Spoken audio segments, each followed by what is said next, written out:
자, 안녕하십니까. K투자정보 서비스에서 제공하는 오늘 시황 방송 관련돼서 말씀드리도록 하겠습니다. 어제 지난주죠, 지난주에 그 시장 흐름이 상당히 좀 나빴는데 다행히 어제 기술적 반등을 하면서 전반적인 시장 흐름이 상방적으로 다시 방향을 잡는 게 아닌가라는 생각을 했지만, 일단 시장이 다시 한번 조정이 나오면서 좀 지지부진한 흐름을 보이는 모습이 나타나고 있습니다. 자, 그러면 코스닥 시장부터 보도록 하죠. 자, 코스닥 시장 보시면 지난주에 한 번도 제대로 된 상승을 보이지 못했습니다. 어떻게 보면은 5일 동안 계속 하락을 했었던 그런 흐름을 보였죠. 780포인트 언저리에서 700 거의 한 50포인트를 깨는 그런 흐름들을 보였는데, 어제 다시 750포인트를 유지를 하면서 다시 오늘 장중에 760포인트도 돌파를 했는데, 다시 시장이 좀 지지부진을 하면서 하락을 하는 모습이 나타났습니다. 하지만 이제 시장에 대한 단기적인 이슈를 보면 상승할 수 있을 만한 모멘텀이 상당히 좀 적은 것이 사실입니다. 지금 미국 시장이 지금 지속적으로 상승 추세에 있죠. 예. 앞에서도 얘기해드렸고, 오전장에서도 저희가 문자 메시지를 통해서 여러 가지 미국 시장에 대해서 얘기를 해드렸지만, 경제 지표가 상당히 좋게 나왔고, 고용 지표도 그렇고 비고용 지표도 그렇고 긍정적인 흐름이 나왔습니다. 네. 그리고 맨하탄에서 지하철 폭발 사건, 그러니까 지하철에 무슨 폭발물이 터졌다라는 그런 사건이 나왔음에도 불구하고 미국 시장은 여전히 강세 흐름을 보였는데, 미국 시장으로 12일부터 13일 날 있는 FOMC 회의에서 12월 금리 인상을 단행할 가능성이 높아졌습니다. 예. 경제지표가 계속 좋은 흐름으로 나오다 보니까 결국에 이제 금리 인상을 할 가능성이 상당히 높아졌다라는 부분이죠. 금리 인상을 하면 결국엔 시장에는 단기적인 악재일 가능성이 큽니다. 왜 그러냐면 그동안에 금리가 계속적으로 금리가 인상을 하지 않고 통화를 어떻게 보면 그러니까 시장에 대한 경기가 활황하기 위한 그런 수단으로 계속 제로 금리를 유지를 했기 때문에 금리를 계속 꾹꾹 눌러놨죠. 근데 이런 부분을 이제 경기가 좋아지는 부분에 있어서 금리를 다시 인상을 시키는 부분이 나타났기 때문에, 결국엔 이 금리 인상에 대한 부분이 그동안에는 상당히 그러니까 인상에 대한 부분은 악재지만 경기가 좋아진다라는 부분으로 봤을 때는 호재일 수 있는 부분이죠. 그렇기 때문에 일단 시장에는 단기적인 악재일 가능성이 크다라는 부분입니다. 그래서 미국 시장이 이렇게 우상향을 보이고 있지만, 우리 시장 코스닥 시장으로만 거래소 시장과 코스닥 시장으로만 매기가 몰리지 못한다는 부분은 눈여겨보셔야 될 필요가 있는 부분이고요. 목요일날 또 그러니까 목요일날 또 우리나라는 선물 옵션 동시 만기일이 또 이어지고 있습니다. 그래서 결국에 또 이 부분을 보더라도 외국인들이 조금 매도를 하면서 좀 넘어가는 그런 가능성이 상당히 높아진 게 사실인 것 같고, 오늘도 보시면 코스닥 시장에서 벌써 외국인들이 마이너스 1,300억을 매도를 하고 있습니다. 상당히 좀 큰 규모의 매도 금액이에요. 대부분 이제 거래소 시장보다는 코스닥 시장이 상당히 수익이 좋은 흐름이 나타났는데, 외국인이 최근에 마이너스 1,000억을 기록했었던 건 11월 28일 그때 마이너스 1,070억을 팔면서 지수가 마이너스 2.48%까지 하락을 했습니다. 결국에 이제 코스닥 시장을 살리는 것도 올리는 것도 결국엔 외국인과 기관이 매수를 했을 때 부양을 했을 때 상승을 하는데요. 오늘은 기관이 플러스 24억밖에 보이질 못하고 있고 개인들만 지금 엄청나게 매수를 하고 있단 말이죠. 1325억. 그래서 어제는 또 반대로 외국인과 기관이 샀단 말이죠. 그러면서 지수를 올려놨는데 오늘은 반대로 외국인과 기관이 기관은 매수를 함에도 불구하고 외국인은 매도를 하니까 결국에 시장에 키를 쥐고 있는 거는 외국인이 들고 있다. 근데 기관은 지금 이제 연말까지 포트에 대한 리밸런싱을 할 부분이 나타나고 있기 때문에 눈치를 보고 있는 부분이다 라고 보셔야 될 것 같습니다. 그러면 지수는 어떻게 될 것이냐, 제가 봤을 때는 단기적으로 봤을 때 한 770에서 740포인트까지는 박스권으로 움직일 가능성이 높지 않을까 라고 생각을 하셔야 될 것 같아요. 왜 그러냐, 오늘도 장중에 상당히 좀 좋은 흐름을 보이는 듯 했지만 이내 또 꼬꾸라지는 그런 흐름도 보였죠. 지난주가 장중에 장 초반에 상당히 좋은 흐름을 보였지만 그 흐름이 그대로 종가까지 가지 못하면서 계속 음봉이 5개가 보였다는 말이죠. 그래서 오늘 어제 기술적 반등을 그대로 이어가지 못하고 있는 흐름이 나오고 있다 라고 보셔야 될 것 같습니다. 그리고 지금 보시면 종목으로 한번 보죠. 종목으로 보면 이제 문재인 대통령이 내일 그 중국을 방문하죠. 근데 중국 방문에 대한 부분은 이제 예전에 그 한 달 전만 해도 11월 한 말경에 이 얘기가 나왔단 말이죠.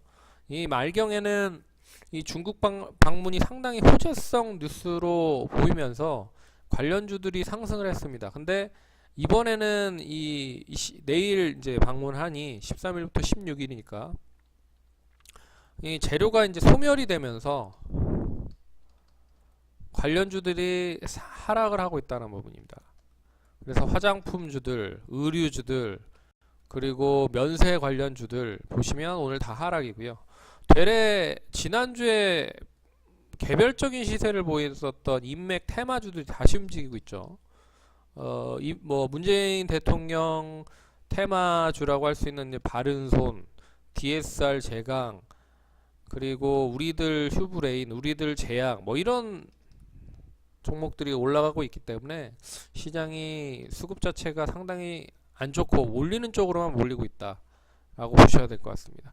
그리고 바이오 제약 쪽도 거래소의 암리스가 이제 거의 오늘 상한가를 갔단 말이죠. 이 암리스는 최대주가 변경이 되면서 이 최대주로 등극한 업체가 바이오시밀러의 진출을 이미 해 있는 업체라고 본다는 게 가장 큰 기대감이라는 거죠. 그래서 3자 배정으로 유상증자도 하고 그리고 CB도 발행을 해서 완전히 경영권을 이 바이오시밀러를 보유하고 있는 업체가 이 암리스를 인수를 했다라는 부분. 그래서 오늘도 역시나 상한가를 가는 그런 흐름들 보였습니다. 그러니까 이제 중소형 바이오 종목들이죠. 네이처셀이나 텔콤 같은 이런 종목들도 상당히 좀 변동성이 심해지는 그런 흐름들을 보이고 있다라고 보셔야 될 것 같습니다. 거래소 시장 보시면 거래소 시장은 지금 코스닥 시장과 거의 흡사한 흐름들을 보이고 있는데 이렇다하게 상승으로 좀 전환되지 못하고 있는 게 맞다라고 좀 보고 있죠. 그래서 코스닥 시장 그나마 고점, 그러니까 거래소 시장이 최근에 코스닥 시장보다 더 상승을 많이 한 건 이 삼성전자와 SK 하이닉스 같은 시가총액 상위 종목인 IT주들이 주도를 했는데 이 삼성전자, SK 하이닉스가 결국 외국인들이 매도를 많이 하다 보니까 11월 달 초에부터 시작을 해서 계속적으로 좀 약세 흐름을 보이면서 결국 2560에서 2450포인트까지 언저리까지 지금 하락을 하고 있다라고 보시면 될 것 같습니다.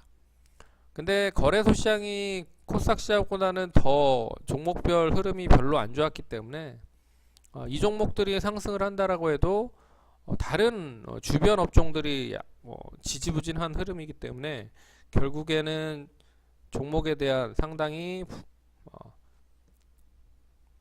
코스닥은 그나마 종목별 순환매라도 나왔지만 거래소는 웬만해서는 상승으로 좀 전환이 되지 못하고 있는 게 특징적인 그런 부분인 것 같습니다. 예, 그런 흐름으로 보시면 좋을 것 같고요. 거래소도 역시 지금 이제 계속적으로 하락을 하고 있습니다. 추가적으로 얼마만큼 하락을 더 할 수 있을지는 봐야 되겠지만 한 2400, 한 30포인트 정도까지는 조금 더 하락을 할 여지가 남아있지 않을까 그렇게 좀 보셔야 될 것 같고요.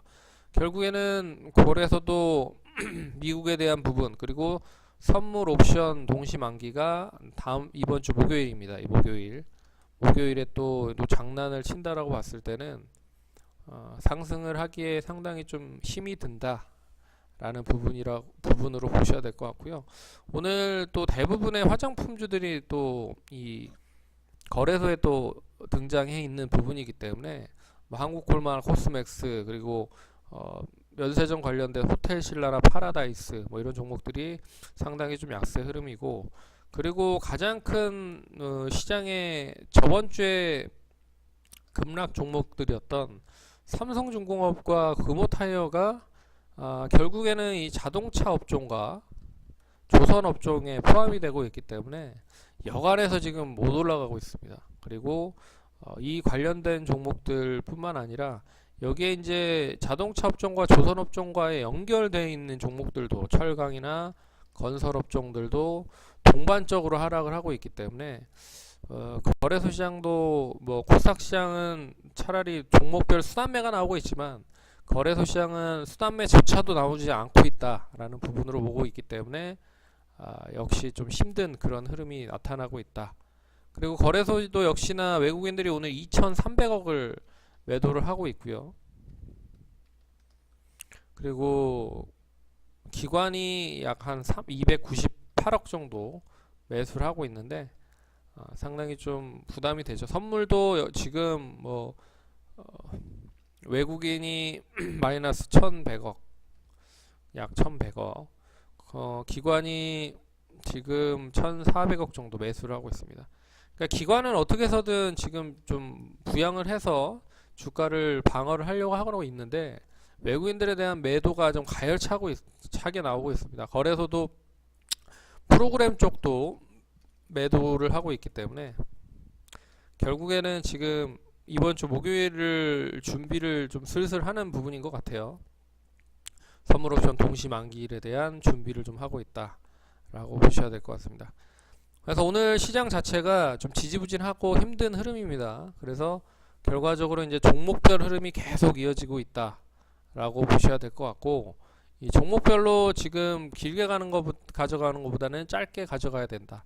그래서 전략을 지금 세울 때는 종목별 전략을 세우면 단기적인 이슈가 있는 종목 매수를 하시는 게 좋을 것 같고, 그리고 길게 보는 것보다 수익을 줄 때 챙기고 가는 전략. 반면에 만약에 길게 보는 종목이라고 하면 내년 실적이 상당히 긍정적일 수 있는 종목들이 있을 겁니다.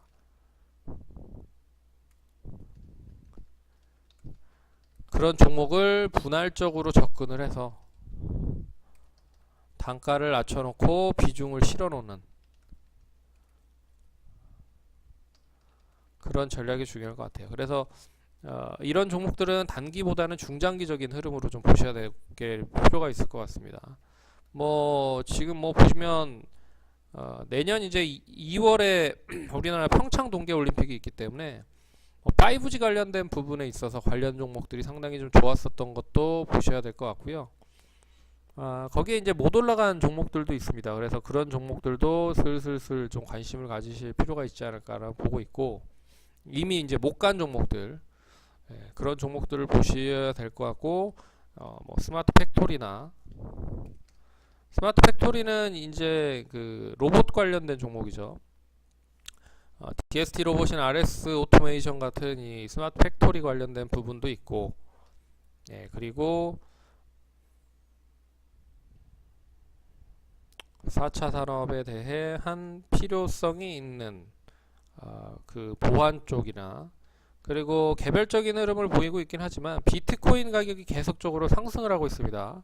지금 지난주에 저희가 방송을 했었을 때가 2,400만 원 정도 됐는데, 지금 그때보다는 좀 1,900만 원 정도로 좀 낮아진 상태이긴 하지만, 그래도 뭐 단기적인 가격이 조금이라도 올라가면 시장이 지금 지지부진하기 때문에 또 이런 쪽으로도 매기가 몰릴 수 있다. 그래서 이런 관련된 종목들을 단기적으로 좀 보시면 매매하시는데 좀 도움이 되지 않을까. 그래서 거래소 시장과 코스닥 시장 자체는 단기적 박스권으로 움직일 가능성이 높다. 상승으로 전환되지 못할 것이다. 상승은 제한. 지금 이제 우상향을 계속 하고 있죠. 중장기적인 부분에 있어서는 우상향이지만 단기적으로는 지금 상당히 좀 상승이 제한적인 그런 흐름이다 라고 보셔야 될 것 같습니다. 그래서 이렇게 전략을 세우고 매매를 하시면 좋을 것 같고요. 저희가 뭐 지금 종목들을 상당히 좀 많이 좀 줄여놓은 상태입니다.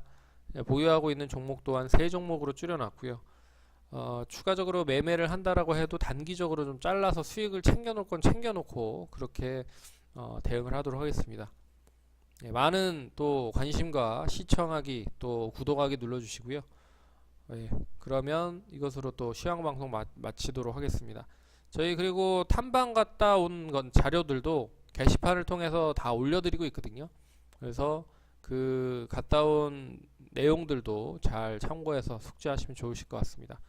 그럼 이것으로 방송 마치도록 하겠습니다. 감사합니다.